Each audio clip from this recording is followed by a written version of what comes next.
Do you think the surge is working? I don't think so. I think it's working in limited tactical ways militarily, but ultimately it's a failed policy because the surge with this number of troops was designed to clear and hold Baghdad. And we can question whether that's actually happened. But even if it's happened, what comes next?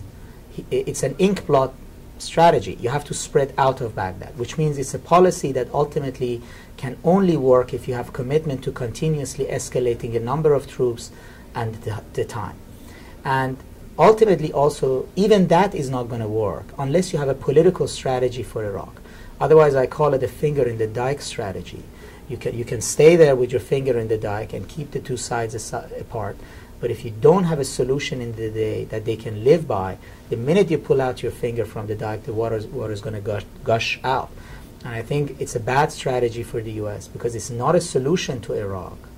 And it commits us to staying there long run, and it commits us to continue to escalate in order to establish a wider and wider security zone beyond where we are. So what should we be doing then, do you think? Well, now that we've committed to the surge, I mean, there are two policies. One is that we can go back to what Iraq Study Group said, which is do less, but you might end up doing more as a result. Which means that don't try to go for maximal goals of fixing Iraq, of bringing a centralized government.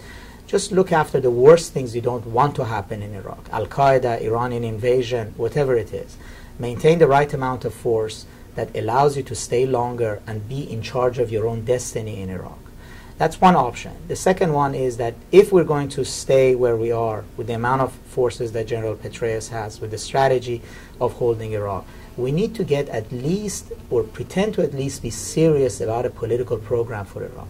I think the current strategy is to pass the buck to the Iraqi government. It is up to them to find a solution, a political solution.